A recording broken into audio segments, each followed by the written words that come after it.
नमस्कार, स्वागत है आप सभी का एक बार फिर। मैं हूं विकास मिश्रा, सीसीवीएम कॉमर्स क्लासेस से एक बार फिर आप सभी का स्वागत करता हूं। लेवल्स ऑफ मैनेजमेंट हमने पिछली क्लास में पढ़ रखे थे। 3 तरीके के लेवल्स ऑफ मैनेजमेंट होते हैं, top level, middle level and lower level.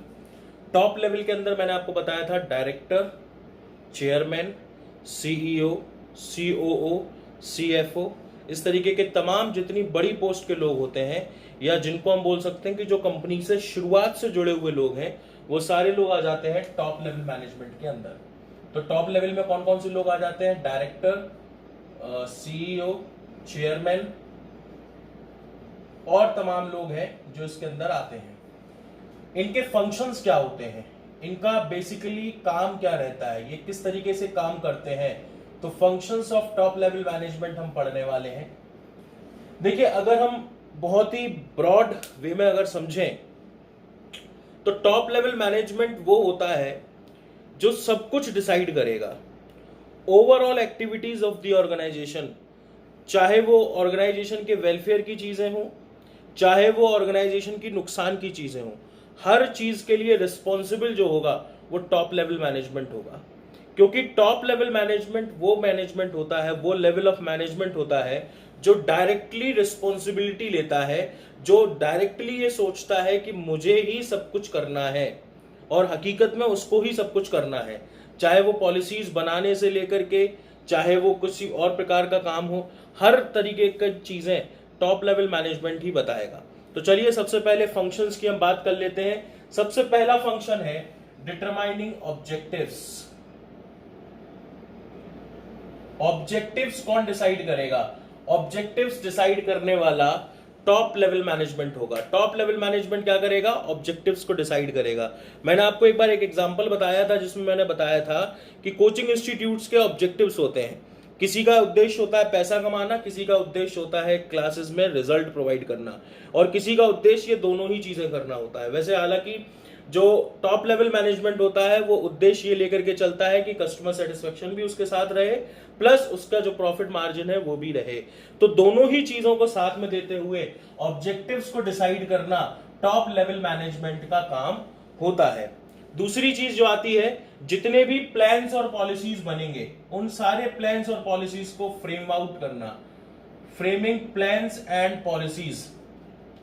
जितने भी प्रकार के प्लान बनेंगे या जितने भी प्रकार की पॉलिसीज निर्धारित की जाएंगी वो सारा काम टॉप लेवल मैनेजमेंट ही देखेगा। टॉप लेवल मैनेजमेंट के अंदर डायरेक्टर, चेयरमैन, सारे लोग बैठ करके एक साथ, बोर्ड ऑफ डायरेक्टर्स जो हमने पढ़ चुके हैं हम लोग पब्लिक कंपनी के अंदर, तमाम लोग बैठ करके और ये डिसाइड करते हैं कि हमारी पॉलिसीज क्या होने वाली है, हमारे प्लान्स क्या होने वाले हैं, आगे जाकर के हम ऐसी कौन कौन सी चीजें हैं जो जनता को प्रोवाइड करने वाले हैं, जो कस्टमर को देने वाले हैं, वो सारे प्लान्स और सारी पॉलिसीज को यहां पर फ्रेम आउट करने का काम कौन करेगा? टॉप लेवल मैनेजमेंट ही करेगा। तीसरी चीज, अब हमने क्या किया? ऑब्जेक्टिव डिसाइड कर लिए, plans and policies frame out कर ली। हमारा जो तीसरा काम होगा वो तीसरा काम होगा ऑर्गेनाइजिंग करना उन एक्टिविटीज को जिनकी वजह से ये प्लान्स एंड पॉलिसीज फुलफिल हो पाएंगे। मतलब जैसे सपोज कीजिए, मैं आपको एक एग्जांपल समझा देता हूं। सपोज आपने अपना ऑब्जेक्टिव बना लिया कि आपको 12th क्लास में 90% स्कोर करना है। ठीक है, आपने एक ऑब्जेक्टिव अपना सेट कर लिया, 90% आपको स्कोर करना है। उसी के हिसाब से आप क्या करेंगे? अपने प्लान्स बनाएंगे और पॉलिसीज बनाएंगे। शुरुआत से लेकर के रिजल्ट कब आता है? लास्ट में पढ़ने से रिजल्ट नहीं आता। रिजल्ट कब आता है? रिजल्ट आता है जब आप डे 1 से पढ़ना शुरू करते हैं। डे 1 से जब आप पढ़ना शुरू करेंगे, जब आप शुरुआत से पढ़ना शुरू करेंगे तो आप एक प्लान बनाते चले जाएंगे, आप एक पॉलिसीज बनाते चले जाएंगे। तो सबसे पहले आपने अपना ऑब्जेक्टिव डिसाइड किया, उसके बाद आपने अपने प्लान्स और पॉलिसीज बनाए। तीसरी चीज जो आप करेंगे वो क्या करेंगे? आप पढ़ाई से रिलेटेड पर्याप्त चीजों की एक्टिविटीज को ऑर्गेनाइज करेंगे, एक जगह पर साथ लेकर के आएंगे। और वो साथ कैसे आएंगे? जैसे सपोज आपके यहाँ स्टडी टेबल है, उस स्टडी टेबल पर आप अपना जितना भी मटेरियल होगा, जितनी भी आपकी बुक्स होंगी, जितनी भी आपके एक्स्ट्रा चीजें होंगी, एक्स्ट्रा किताबें होंगी, एक्स्ट्रा सैंपल पेपर्स होंगे, जो भी चीजें होंगी, उन सारी चीजों को आप क्या करेंगे? आप अपनी जगह पर इकट्ठा करके ऑर्गेनाइज करके उन सारी चीजों को आप लेकर के आएंगे। इसके बाद आपके जितने भी रिसोर्सेज होंगे उन सारी रिसोर्सेज को आप क्या करेंगे? उन सारी रिसोर्सेज को आप असेंबल करेंगे, असेंबलिंग ऑल द रिसोर्सेज। जितने भी आपके पास रिसोर्सेज हैं उन सारी रिसोर्सेज को आप इकट्ठा करना शुरू करेंगे। इसीलिए तो कोचिंग की जरूरत पड़ती है। क्यों पड़ती है कोचिंग की जरूरत? ताकि आपको अच्छे से अच्छा रिजल्ट समझ में आ जाए, ताकि आपकी वो चीजें जो आपको समझ में नहीं आ रही, ताकि वो चीजें जो आपके दिमाग में नहीं आ रही हैं, वो आपका टीचर आपकी मदद कर दे। तो आप जितनी भी रिसोर्सेज होंगी उन सारी रिसोर्सेज को क्या कर देंगे, असेंबल करेंगे, इकट्ठा करेंगे। और इकट्ठा करने के बाद जब आप सारी चीजें करना शुरू कर देंगे तो ऑब्वियस सी चीज है कि वेलफेयर एंड सर्वाइवल होना शुरू हो जाएगा। मतलब टॉप लेवल मैनेजमेंट क्या करेगा? टॉप लेवल मैनेजमेंट सबसे पहले ऑब्जेक्टिव डिसाइड करेगा, उसके बाद प्लान्स और पॉलिसीज बनाएगा, उसके बाद एक्टिविटीज को ऑर्गेनाइज करेगा, उसके बाद सारे रिसोर्सेज को असेंबल करेगा, और लास्ट में welfare and survival of the organisation का काम भी किसका रहेगा? टॉप लेवल मैनेजमेंट का ही रहेगा। इसके साथ साथ और क्या चीजें रहेंगी? इसके साथ साथ और चीजें रहेंगी, जैसे एक licence of the outside world होता है। Licence of the outside world का मतलब है बाहरी दुनिया से मीटिंग करना, बाहरी दुनिया के लोगों से मिलना, बाहरी दुनिया के लोगों के संग कॉन्ट्रैक्ट्स बनाना। ये काम किसका होगा? ये काम भी टॉप लेवल मैनेजमेंट करेगा। आपका सिक्योरिटी गार्ड जाकर के किसी मीटिंग में नहीं बैठता, आपका कोई भी और प्यून या आपका कोई भी नौकर जो आपसे नीचे पोस्ट पर है वो जाकर के कहीं किसी मीटिंग का हिस्सा नहीं बनता। हमारे देश के प्रधानमंत्री, हमारे देश के राष्ट्रपति जाकर के मीटिंग्स अटेंड करते हैं। कोई छोटा छुटपुटिया नेता या कोई छोटे लेवल का वर्कर जाकर के मीटिंग्स अटेंड नहीं करता। क्यों नहीं करता? क्योंकि licence with the outside world, लोगों से मिलना, बाहर की दुनिया से संपर्क करना, ये किसका काम होता है? ये टॉप लेवल मैनेजमेंट का काम होता है। ठीक है, इसके साथ साथ आपका एक और काम भी रहेगा। आपका काम क्या रहेगा? जितनी भी एक्टिविटीज हैं उन सारी एक्टिविटीज का प्रॉपर कोऑर्डिनेशन हो जाए। Coordination of the activities. देखिए साहब, आपकी कंपनी के अंदर बहुत से डिपार्टमेंट बनने वाले हैं। जैसे आपकी कंपनी के अंदर प्लानिंग डिपार्टमेंट बनने वाला है, आपकी कंपनी के अंदर सेलिंग डिपार्टमेंट बनने वाला है, प्रोडक्शन डिपार्टमेंट बनने वाला है, मार्केटिंग डिपार्टमेंट बनने वाला है। अलग अलग डिपार्टमेंट्स का सब चीजों के साथ मिला करके, सब चीजों को साथ में ला करके कोऑर्डिनेट करवाना, ये काम किसका रहता है? ये काम रहता है टॉप लेवल मैनेजमेंट का। हम घर में बैठे हैं ना, क्यों बैठे हैं घर में? क्योंकि कोरोना बाहर है। हम घर में बैठे हुए हैं, किसकी बात मान करके बैठे हैं? क्या हम अपने पेरेंट्स की बात मान करके बैठे हैं? क्या हम पुलिस प्रशासन की बात मान करके बैठे हैं? नहीं, हम अपने प्राइम मिनिस्टर की बात मान करके बैठे हैं, क्योंकि वो हमारे सबसे टॉप लेवल ऑफ मैनेजमेंट हैं, सबसे टॉप मोस्ट व्यक्ति हैं हमारे देश के। और जो टॉप मोस्ट व्यक्ति यानी टॉप लेवल मैनेजमेंट कहता है, उसी बात को आम जनता सुनती है, आम जनता मानती है। सेम कंपनी के साथ होता है। टॉप लेवल मैनेजमेंट सारी एक्टिविटीज को इंटीग्रेट करता है, सारी एक्टिविटीज को साथ में लेकर के काम करता है, इसीलिए उसको बोलते हैं कोऑर्डिनेशन करना। तो ये सारी चीजें हैं जो टॉप लेवल मैनेजमेंट अपने फंक्शंस करता है। तो टॉप लेवल मैनेजमेंट के बाद अब नेक्स्ट पर हम आते हैं, जो है हमारा मिडिल लेवल मैनेजमेंट। यानी कि टॉप लेवल मैनेजमेंट जिन लोगों से कहेगा काम करवाने के लिए, जिन लोगों से काम करवाया जाएगा, उसको हम बोलते हैं middle level management. Middle level management के अंदर कौन कौन से लोग आ जाते हैं? मिडिल लेवल मैनेजमेंट के अंदर आ जाते हैं जैसे आपका प्रोडक्शन का मैनेजर, इसके साथ साथ आपका परचेज मैनेजर, इसके साथ साथ आपके सेल्स मैनेजर, इसके साथ साथ आपका प्लानिंग डिपार्टमेंट। ये सारी चीजें हैं। और इसके अलावा तमाम लोग हैं, तमाम व्यक्ति हैं जो मिडिल लेवल ऑफ मैनेजमेंट का हिस्सा बनते हैं। ये मिडिल लेवल ऑफ मैनेजमेंट वो लेवल ऑफ मैनेजमेंट होता है जिसकी रिस्पॉन्सिबिलिटी होती है कि टॉप लेवल के द्वारा निर्धारित की गई चीजें, टॉप लेवल के द्वारा डिसाइड की गई चीजों को प्रॉपरली इंप्लीमेंट किया जाए, properly lower level of management से काम करवाया जाए, उनसे काम निकलवाया जाए। ये मिडिल लेवल ऑफ मैनेजमेंट की रिस्पॉन्सिबिलिटी होती है। अब इसके हम फंक्शन समझ लेते हैं। सबसे पहला फंक्शन इसका है interpretation of policies to the lower level of management. Interpretation of policies to the lower level of management. Lower level of management. देखिए, एक चीज बहुत जानने समझने वाली है। अगर इस पॉइंट को हम ऐसे बोलें कि जितने प्लान्स और जितनी policies top level management decide करता है, वो सारे प्लान्स, वो सारी पॉलिसीज मिडिल लेवल मैनेजमेंट अपने लोअर लेवल मैनेजमेंट को बता देता है, तो मेरे ख्याल से इसमें एक गलती हम कर रहे हैं।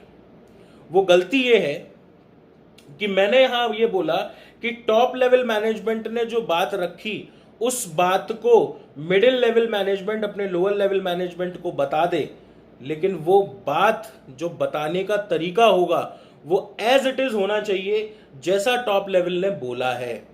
इसका मतलब यहां पर इंटरप्रिटेशन जैसा शब्द है, इंटरप्रिटेशन करना, इंटरप्रेट करना। यानी कि मैंने अगर बोला कि कल से सब सुबह 8 बजे आएंगे ऑफिस, तो कल से सब सुबह 8 बजे ऑफिस आएंगे, यही बात middle level management lower level management को बोलेगा। वो उसमें अपने लेवल पर कोई भी काम नहीं करेगा, अपने लेवल पर कोई बात इधर की उधर नहीं करेगा, शेयर नहीं करेगा।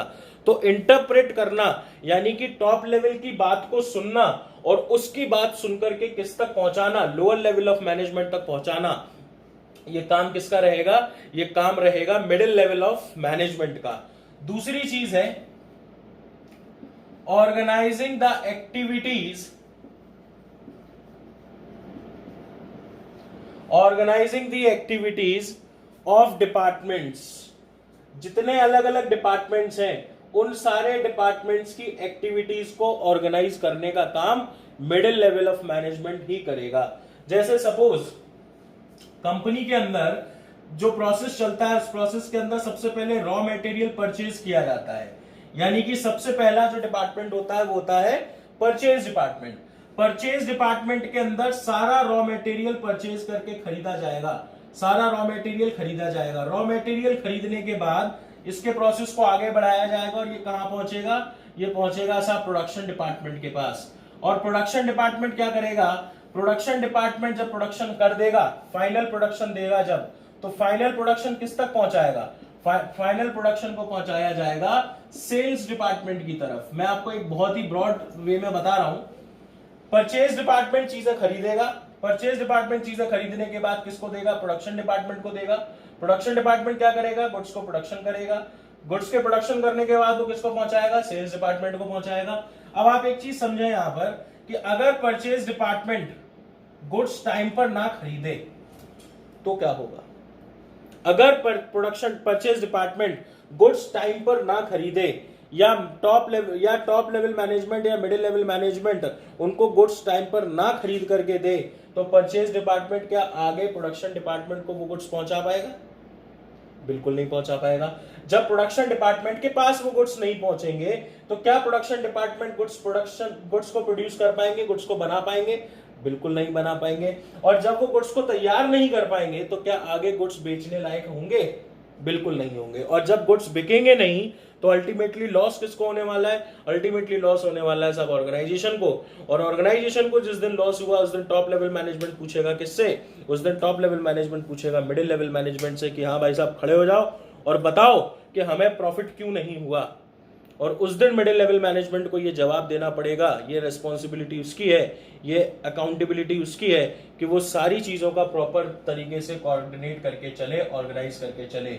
तो इसलिए purchase department raw material proper तरीके से खरीदे, उसको प्रोडक्शन डिपार्टमेंट तक टाइम पर पहुंचाए ताकि प्रोडक्शन डिपार्टमेंट फाइनल प्रोडक्शन करके सेल्स डिपार्टमेंट तक पहुंचा सके। और सेल्स डिपार्टमेंट का भी काम है कि वो टाइम टू टाइम अपने गुड्स को बेच दे। और ये सारी एक्टिविटीज को देखेगा कौन? इन सारी एक्टिविटीज का देखरेख कौन करेगा? इन सारी एक्टिविटीज को देखेगा सब मिडिल लेवल ऑफ मैनेजमेंट। तीसरा point, recruiting and selecting of employees. Employees को रिक्रूट कौन करता है या एम्प्लॉइज को सिलेक्ट कौन करता है? देखिए कई लोग ये कहते हैं कि टॉप लेवल ऑफ मैनेजमेंट होता है जो डिसाइड करता है कि हमारे यहाँ कौन कौन से एम्प्लॉइज काम करेंगे।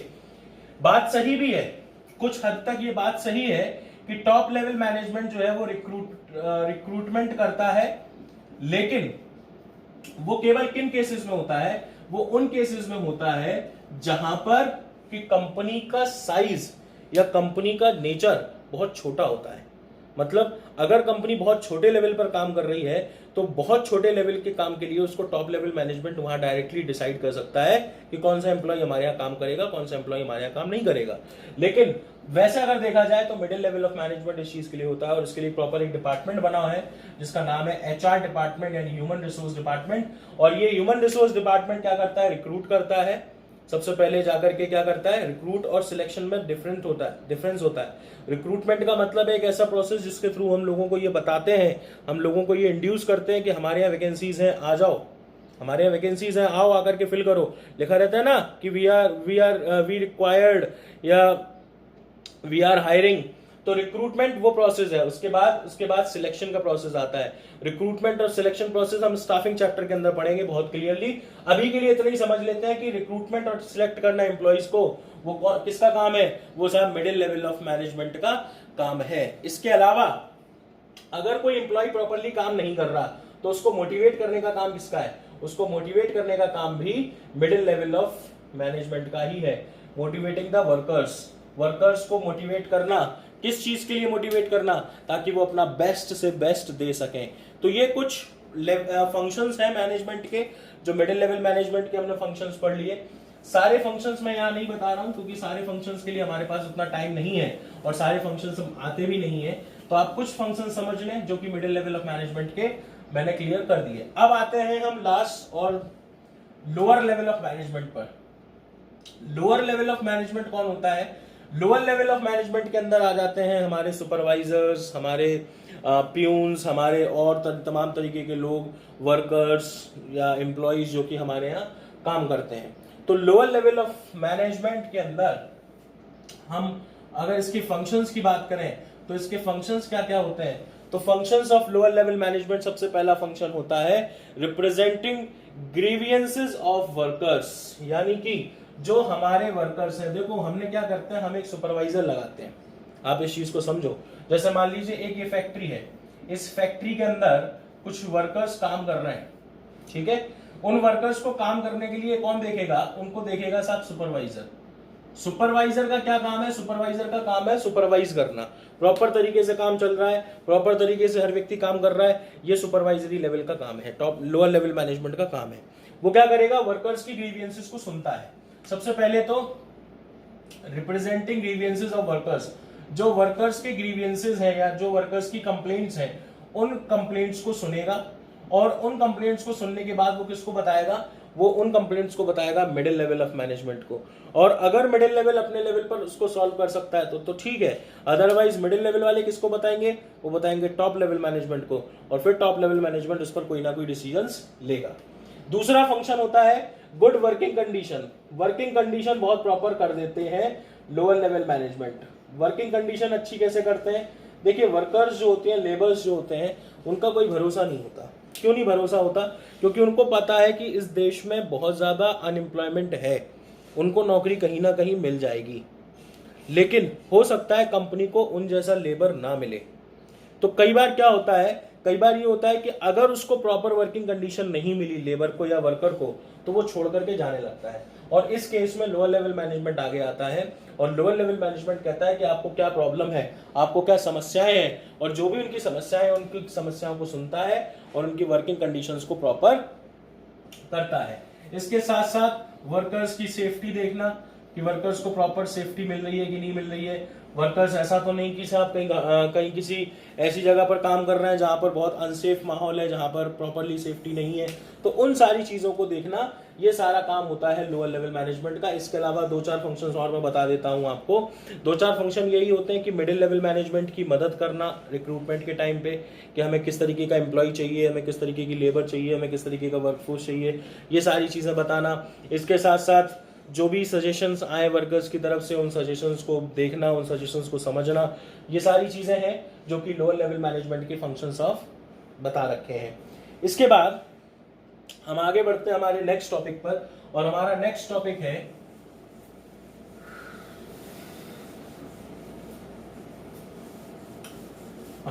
टॉपिक है कोऑर्डिनेशन।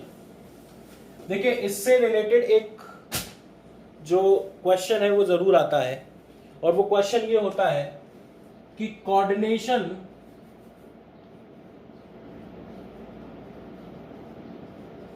को द एसेंस ऑफ मैनेजमेंट क्यों कहा जाता है?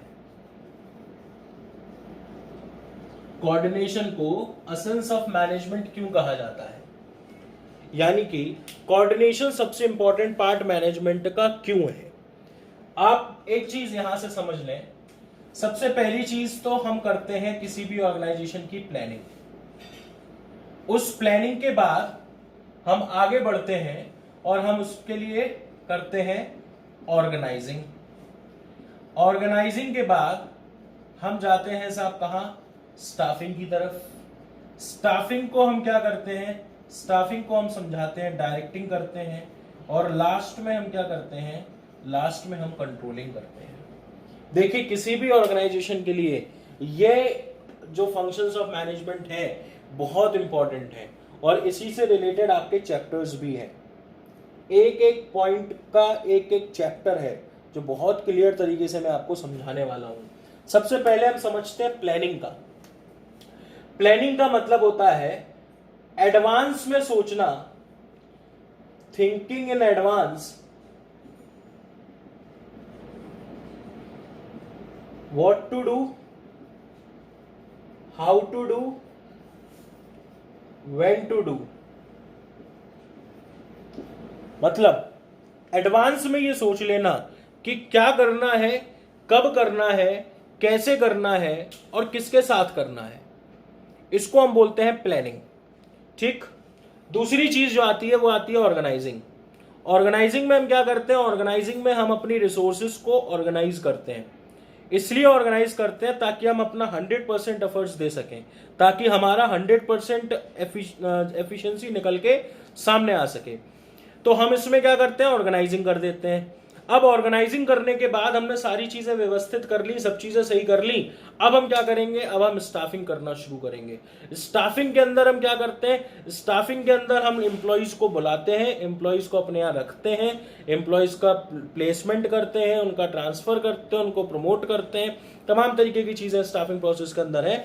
तो वो हम क्या कर देते हैं, स्टाफिंग कर लेते हैं। अब स्टाफ हमने रख लिया, लेकिन स्टाफ को अगर हम डायरेक्ट नहीं करेंगे, अगर स्टाफ को हम ये बताएंगे नहीं कि उसको काम कैसे करना है, तो वो काम कैसे करेगा।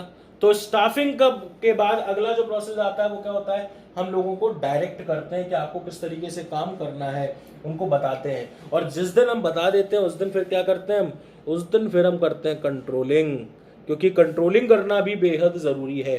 कंट्रोलिंग करना इसलिए भी जरूरी है क्योंकि अगर हम कंट्रोलिंग नहीं करेंगे तो एम्प्लॉय हमारे हाथों से निकल जाएगा।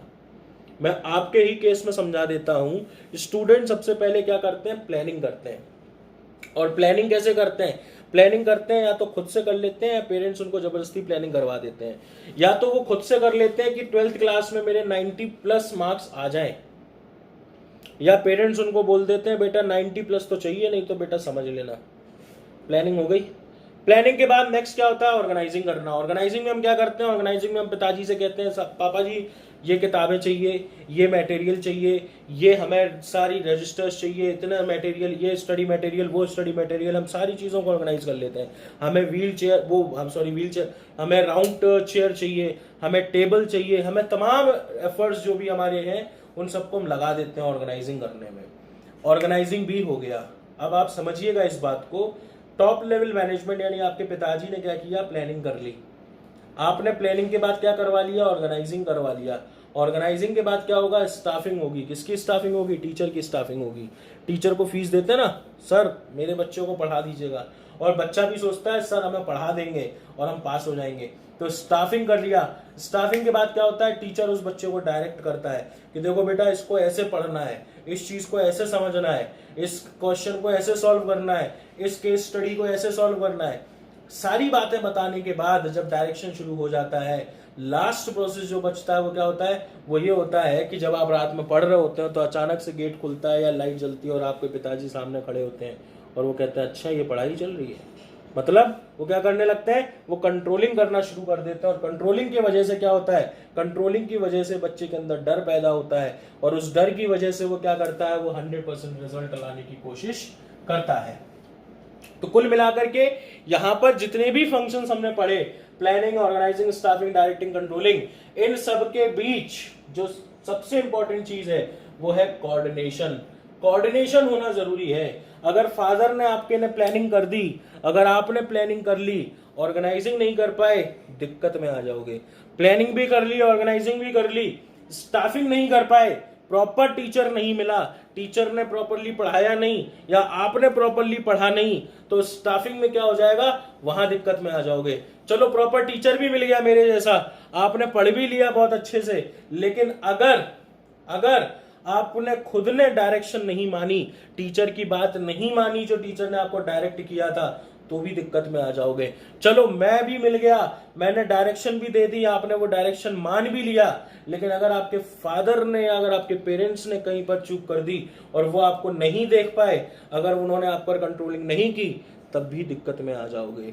तो बेटा कुल मिलाकर के बात यह है कि पांचों के पांचों फंक्शंस ऑफ मैनेजमेंट का कोऑर्डिनेशन होना बहुत इंपॉर्टेंट है। सेम ऐसे ही किसी ऑर्गेनाइजेशन के अंदर जहां प्लानिंग डिपार्टमेंट होगा, जहां हम रिसोर्सेज को ऑर्गेनाइज करेंगे, जहां हम स्टाफिंग करेंगे, उनको डायरेक्टिंग करेंगे, उनको कंट्रोलिंग करेंगे, उन सबके बीच में कोऑर्डिनेशन होना जरूरी है। अगर कोऑर्डिनेशन नहीं होगा, अगर प्लानिंग डिपार्टमेंट प्रोडक्शन डिपार्टमेंट के साथ मिलकर काम नहीं करेगा, प्रोडक्शन डिपार्टमेंट सेल्स डिपार्टमेंट के साथ मिलकर काम नहीं करेगा, सेल्स वाला मार्केटिंग के संग नहीं काम करेगा, तो दिक्कत में आ जाएगी कंपनी, और कंपनी दिक्कत में आई तो आपकी नौकरी अपने आप जानी है। तो इसलिए कोऑर्डिनेशन को एसेंस ऑफ मैनेजमेंट इसलिए कहते हैं क्योंकि कोऑर्डिनेशन ही वो चीज है जो तमाम फंक्शंस ऑफ मैनेजमेंट को, यानी कि प्लानिंग को, ऑर्गेनाइजिंग को, स्टाफिंग को, डायरेक्टिंग को, कंट्रोलिंग को, इन सब को कोऑर्डिनेट करके चलती है, इन सब को साथ में लेकर के चलती है। और जिस दिन ये कोऑर्डिनेशन खत्म हो जाता है, जिस दिन लोग कोऑर्डिनेट करना खत्म कर देते हैं, उसी दिन उनका रिजल्ट गिरना शुरू हो जाता है। जब तक, अनटिल एंड अनलेस, ध्यान रखना, एक लास्ट स्टेटमेंट दे रहा हूं, अनटिल एंड अनलेस आप अपने टीचर की बात मानेंगे, आप उनके संग कोऑर्डिनेट करते रहेंगे, आपका रिजल्ट नहीं डूबने वाला। लेकिन जिस दिन आपने कोऑर्डिनेट करना बंद कर दिया, आपने इनमें से एक भी फंक्शन नहीं माना, आपका रिजल्ट डूबना निश्चित हो जाएगा। तो ऑर्गेनाइजेशन के साथ भी यही दिक्कत है। ऑर्गेनाइजेशन को इन पांचों चीजों को मानना है, इन पांचों चीजों को समझना है, और इसीलिए कोऑर्डिनेशन को एसेंस ऑफ मैनेजमेंट कहा जाता है। इसी के साथ आज हमारा ये फर्स्ट चैप्टर फिनिश होता है। जो थोड़े और डिटेल में पॉइंट्स हैं, वो डिटेल में पॉइंट्स मैं आपको लाइव क्लासेस में भी बताने वाला हूं। कुछ दिनों बाद ही हम लाइव क्लास शुरू करने वाले हैं, तो उसके साथ भी आप जुड़ सकते हैं। रजिस्ट्रेशन उसके लिए ओपन है, आप कभी भी मुझे फोन लगा करके उसकी डिटेल्स ले सकते हैं, ठीक है। साथ ही साथ इस वीडियो को देखने के लिए बहुत बहुत धन्यवाद। और नेक्स्ट जो क्लास होगी वो हमारी अकाउंट्स की होगी, क्योंकि मैंने आज बिजनेस का फर्स्ट चैप्टर कंप्लीट कर दिया है। अब अकाउंट्स का फर्स्ट चैप्टर कंप्लीट करने के बाद ही हम इकोनॉमिक्स पर आगे जाएंगे, ठीक है। थैंक यू सो मच इस वीडियो के साथ जुड़े रहने के लिए, बहुत बहुत